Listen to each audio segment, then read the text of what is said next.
do you follow that? Get good or get wrecked. That's the title of our video. I'm Nathan. I'm Ethan. And we're 10 Gaming. This little video here is to bring you into the world of what a gamer does and what a gamer thinks. Give you little advantages on how to play better. So for me, from my experience, I'm coming with 20-30 years worth of experience. You're coming with... It's like 12, well 5. Five years experience. Primarily we're focusing on first person shoot 'em ups or, battle royale kind of games. So that's where the meta is now, and that's where a lot of people can get wrecked and get frustrated. So the trouble is, in gaming, we focus on the failure. You might not know it. We study the failure. We dissect all the failures to the extent that we end up being intoxicated by the failures. If you have any doubts about that, look at all your mates who rage quit. Look at all your mates on the microphone like screaming down there. And there's a reason for that. They possibly have just not known how to play the game, or they're at a disadvantage, or maybe they've just not spent enough time reading the instructions to the game. It could be that simple. There's little nuances, there's little things that me and Ethan here are going to show you and teach you. Ultimately, if I win, I will be happy. If I don't, I won't be happy. It's cause and effect. The standard we cannot maintain because we raise our personal bar every single time. But, and here's the but, we're going to show you a couple of little tips and tricks how to get better or how to get good and not get wrecked. So all these things that we're going to show you will improve your gameplay, but it comes down to knowing the game, whether it be Overwatch, whether it be Call of Duty, whether it be Apex. It's about knowing your game, knowing the skills that you need to have. But enter the Nacon. See, the Nacon is not... It doesn't look like a PlayStation controller. It looks more like an Xbox, taking elements from the Xbox Elite. But this is the second generation. But like the original, it has a slimmer texture and a slimmer body, and 2 back triggers at the back of it, which you can code to anything that you desire. See, the Nacon is the closest thing you can get to a controller keyboard. Whereas the keyboard and mouse, you have precision. You have this exact same thing with the Nacon. With the PlayStation 4 controllers, they were clunky, they were kind of light, they were really bad for online gaming, like Fortnite or Overwatch, or high octane, you would say, high octane gameplays like COD or stuff like that. Maybe the PlayStation 5 is bringing the best of that technology, where I personally prefer the PlayStation 5 over the Nacon because of its haptic feedback and all of its new features with the... what's it called? I can't remember. On the PlayStation 5? Yeah. There's a fancy word for it, I can't remember it right now, but it's like a kind of feedback. So the Nacon tries to emulate that, and you'll notice with the Nacon, the thumbsticks are very different. One's at the top left and one's at the top right. As you see in the video here, you can ergonomically change little things. You can even change the weight distribution from left to right on the handles. All of this is programmable through PC and Mac, and it really makes it fine for extreme first person shoot 'em up players, for snipers, for people who are medics. Having all of those extra buttons and synergizing those extra buttons gives you that advantage in the gameplay. So for us personally, we love the Nacon. We've got the PlayStation 5, and the controller with the PlayStation 5 is amazing, and it's very, very close to the Nacon. But with the PlayStation 5, you can't program it, you can't customize it. This is where this is a little bit different. So that's the Nacon. That gives you the controller feel. But there's one little thing that, you come into the kind of gameplay, and when you're playing an intensive game, so it could be Warzone, it could be Fortnite for you, Overwatch, it could be even The Division, it could be even like shooting dinosaur games, anything like that. The eye tracks at roughly 30 to 45 frames per second all the big games now that are coming out for the PlayStation 5 and Elite PC games like Cyberpunk and all the rest of it, pushing up, will do 60 to 80 frames per second. Unfortunately, the eye tracks at a certain kind of level because it's so used to that environment. So, headshots have and always will be the main game, or at least getting decent body shots. So there's two ways you can get an advantage in this. The first one we're going to mention is a game glass, and the second one, which Ethan here is going to talk about, is a FPS, and it's what they call Kovac's FPS trainer. It's a very simple computer algorithm that you play with a keyboard and mouse or a controller, and it increases your aim efficiency on target by 50 to 90%. And it's amazing if you try this. First thing we're going to go over is the game glass. So roll the footage. So the game glass is actually a unit that fits over the existing panel. So aim like a pro, frag like a champion is exactly what it says. It's based in the American market, but I got one shipped about 6 months ago. Fits on most monitors except the larger screens. So with the monitor I'm using, it's roughly 60 frames per second refresh rate, and with this one you put it on, you'll get a little green laser dot that you can line up to the retina of whatever game you're playing. Very, very precise. Now what happens after a while when you're playing the game, after about a minute or two, you actually don't notice this little green LED crosshair. You'll see it coming up on the screen here. So that little green thing is very prominent. It makes it very different to everything in playing in that game.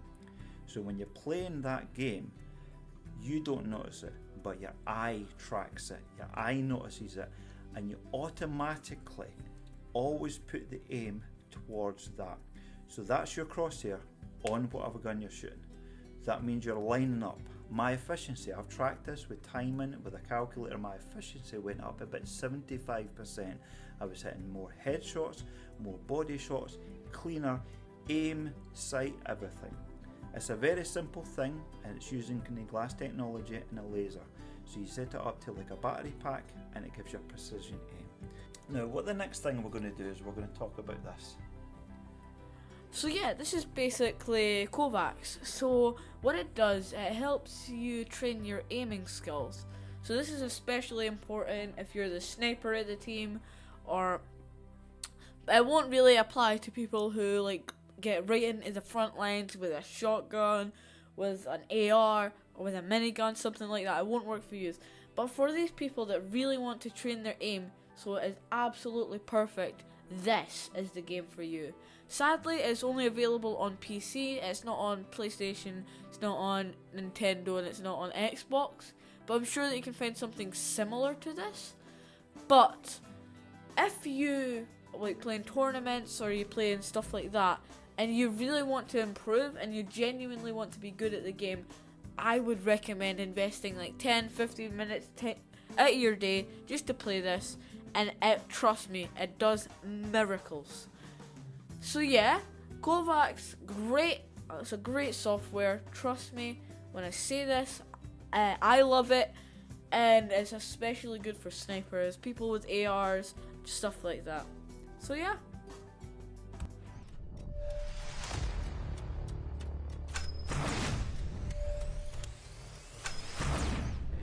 Snipe shots, they actually do it with precision.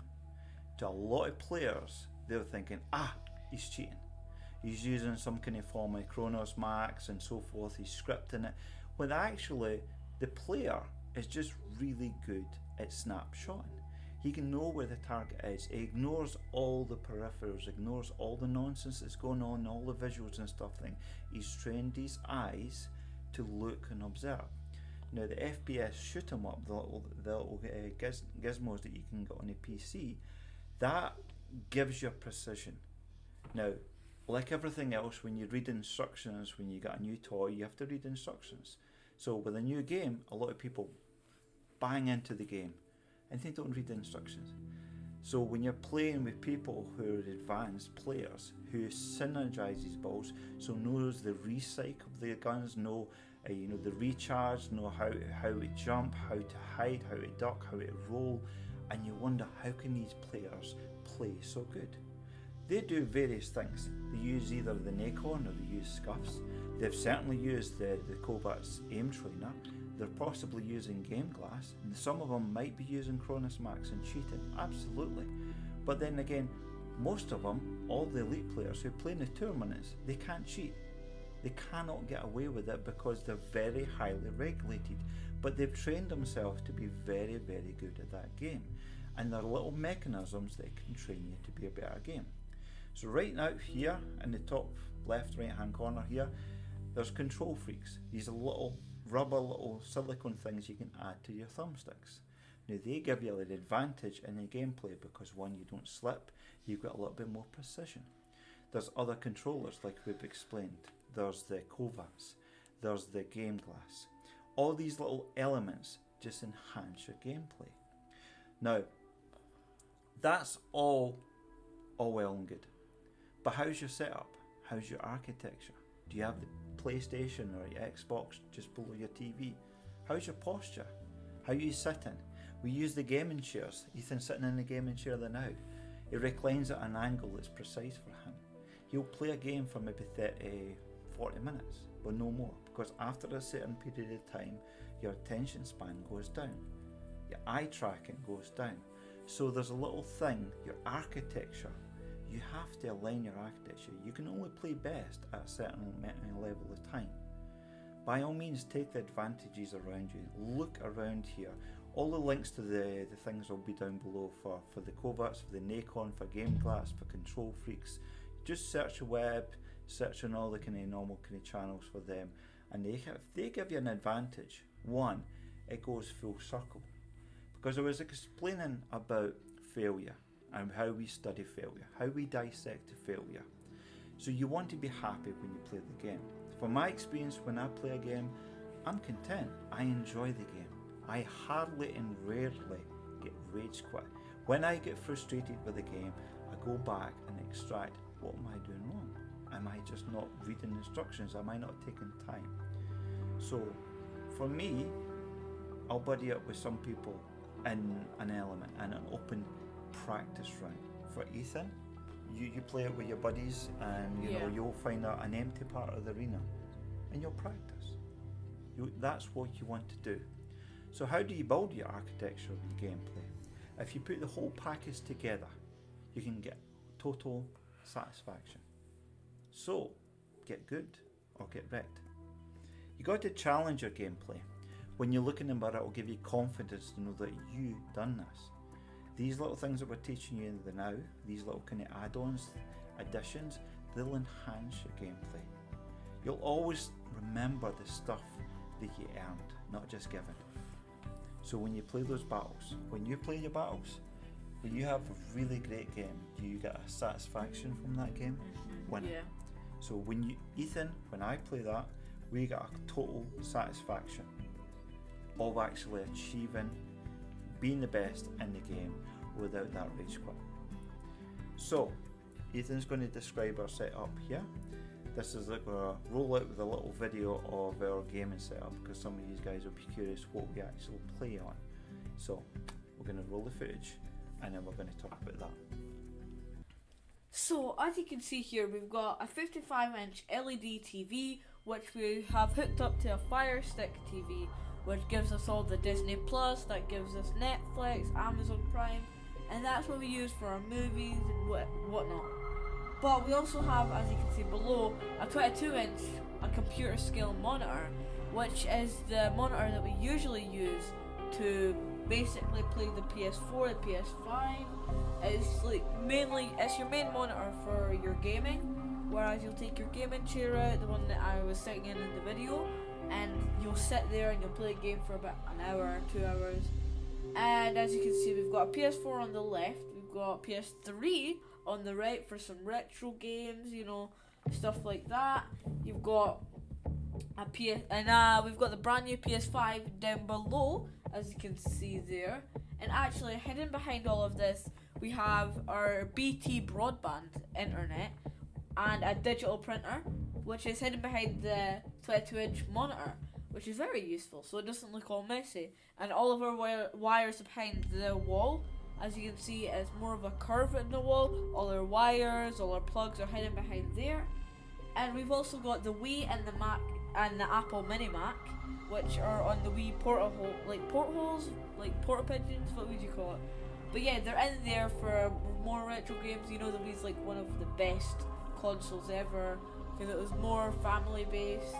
Then you've also got a 300 watt sound amplifier connected to the sound bar, as you can see here, and the PS5 is connected to the bay and bass speaker. And it is also Switch compatible, so we can just take the Switch out, easily plug it in there. And we've also got the Sony VR, as you can see. And there is a HDMI splitter just behind the monitor, which lets us switch the PlayStation 5 or the PlayStation 4 onto the 55 LED TV. So if you do want to have long gaming sessions, you can take your gaming chair out, you can lay back, you can play it on the big TV. And yeah, so that's basically our setup, guys.